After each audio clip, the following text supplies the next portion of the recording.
Hey guys, welcome back to the channel. So behind me I got a 2001 Dodge Durango. This thing has around 150,000 miles on it, and the customer is complaining of a coolant leak. I've already gone ahead and looked at it. This one's going to be a little bit of a different style video, guys.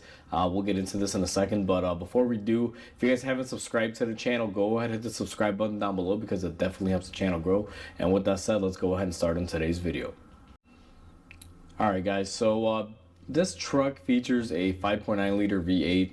Now, I've already gone ahead and diagnosed it. This is why I said this video is going to be a little bit different than my typical videos where I'm showing you everything, because sometimes we run into these in the shop.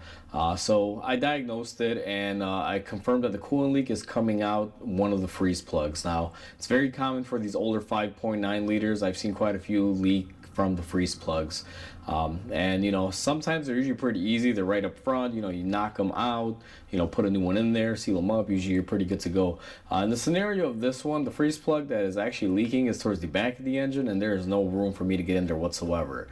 Typically what this job would consist of is draining the coolant, draining the block out, basically removing the freeze plug, you know, and tapping in a new one. But since this engine is a lot older, this truck is fairly rusted, and you know, due to the fact that the freeze plug is in a not so easy accessible area on this one, I talked it over with the customer, and he's just not willing to put that kind of money into it, mainly because from what he describes as this truck is his winter beater. He basically uses it when it snows a lot, and he hauls, you know, salt and stuff back and forth for his home or whatever he uses it for, and a snowblower in it. So you know, he's like, it's not worth it to, you know, put all that labor to replace it because it's all the way in the back. So with that notion, what I referenced to the customer and what I've kind of, you know, used before that seems to work, this leak is very, very little. It basically leaves like a little bit of dribble on the floor. That's what it did on my shop. I had it pressured up to about 15 psi on the cooling system. It sat for about, you know, 2 hours, and I got a little bit, you know, maybe about, you know, that much worth of a puddle. It's kind of hard to say, you know, but very, very little amount, guys. It's like filling up your coolant bottle cap and spilling it on the floor. Very minimal. So what I opted to choose on this one, of course with the permission of the customer and the owner of the vehicle, is that we're going to be running some sealer through the system. Now the sealer that I use is something that I've always used previously, guys, when I have little small things like this, and I do want to be very clear, I'm not a fan of mechanics in a bottle. That's what I kind of call this type of product. But you know, in some scenarios it is useful, and I have used it before, and it does work pretty good in this type of situation. So let me go ahead and get the product and show you guys how this stuff is going to work in the engine. So what we're going to be using, guys, is the stuff called K-Seal.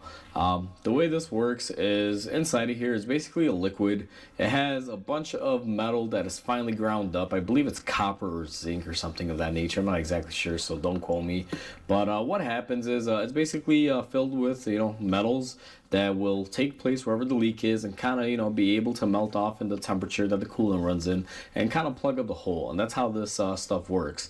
Now, in order for this to work, or starting it off the way we're going to be using it, is you got to shake this bottle a lot. I mean rigorously. Like, you got to go crazy. You got to make sure you break apart all of the solids and everything that are in here, simply because if you're pouring it in there, you want to get as much of the metal that's in here inside of the engine, or at least the coolant system, I should say, not really the engine, to be able to plug up any sort of leaks or anything that you might have going on with the system.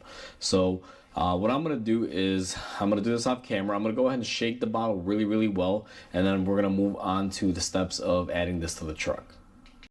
Alright guys, so we are back on the truck. Now what we're going to do is access wherever our radiator cap is. In the case of this Durango, they don't really have a radiator cap on the radiator. It's actually this upper hose. So on your vehicle, if you're going to do this, you just want to find wherever your radiator cap is. Now you can add this one of two ways according to the bottle. You can add it to your overflow tank, but it'll take a lot longer for the product to work.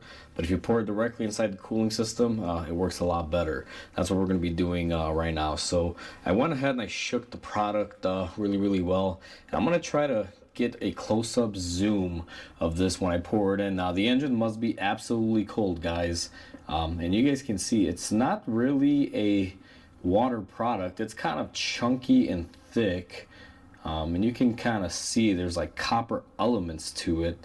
I'm gonna let that settle out because I don't want it to come down. But you guys can see, almost looks like a chocolate milk product, but it's very metallic. What I'm going to do is go ahead and let that settle down now that I poured it all in there, and I'll be right back with you guys. Alright guys, so it's been a few minutes and you guys will see that it's pretty much subsided in there, and you will notice that it has all of the fine copper elements and things like that in there. You'll actually kind of see it kind of looks like sand in a way. That's what this product basically does, has really finely ground items like that that'll help seal up any sort of leak. Now that we poured it in there, what we're going to do is go ahead and put the cap back on. Now the reason you want to be careful, and I'm very careful with this guys, is I try not to spill this product out, because just spilling out a little bit of the product and not getting it all in there can cause it to not work, especially if you're missing a lot of the metal elements that are supposed to be in there. So that's why you want to be very careful, make sure you don't spill any. As you guys can see, I've been very good with it. I gave it about 10 minutes to let it settle down in the cooling system. And now the next step that we're gonna have to do, and unfortunately I'm not gonna show you the whole process of this guys, but we obviously poured it into a cold engine. We got it inside of our cooling system. We got our cap back on. Everything is ready to go. The next step in this process would be to go ahead and start up your engine and let it run for about, I want to say, you know, half an hour to an hour. The longer the better, especially if you drive it around, because what we're going to do is we need the engine to circulate the coolant to basically move the product into the problem area for it to be able to start, you know, blocking up the leak. So what I'm going to do now is I'm going to go ahead and start up the engine to the truck, and I'm going to let it run for about 30 minutes, and I'm going to take it for about a 30-minute test drive.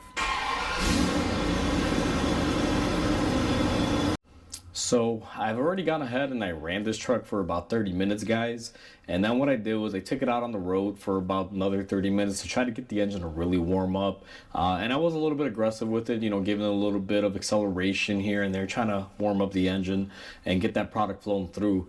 After we did that, I brought it back into the shop. I did a pressure test, and sure enough, I don't see any more leaks. I just cleaned up my area where the leak was occurring, and you know, basically we'll see what happens with this product. Now, like I said earlier, I don't believe in a lot of products like this guys, and I'm actually you know, kind of second guessing even making this video, but I do realize that sometimes there is a small enough leak in something like this situation where products like this, you know, do tend to do what they claim they do. And I do want to mention that this isn't going to fix a major leak. If you're leaking out a bunch of coolant, this is not going to solve your issue. This is more for like small little items. So I want to make that point very clear. And I also want to say that I'm not paid in this video by this particular company. This is just stuff that I've you know, seen other people use and that I've used in the past that has worked with situations like this. So that's why I choose to use the product that I'm using and showing you the product that I'm using. If you guys are interested, I'll link it down below on my Amazon. If you guys purchase it from there, from the link, you know, obviously I get a little bit of commission from it if you guys want to support the channel. But other than that guys, you know, after you run the car and you know, it's good to go, you should pretty much not have a leak at this point. This one got pressure tested, there's no leak.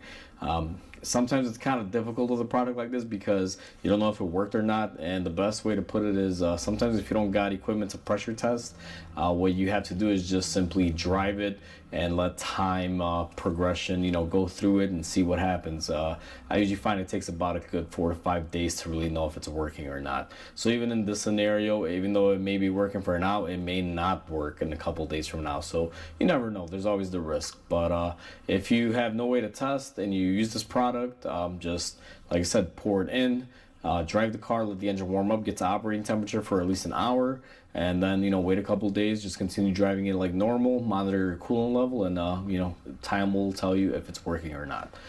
So it's just that easy guys. This is a one-off scenario, but you know, it is what it is. So what I do want to say is, if you guys find this information useful, please comment, like, and subscribe, because it'll definitely help the channel grow down below there. And with that said, hopefully you guys enjoyed this video. Hope you guys have a wonderful day, and I'll catch you guys on the next video.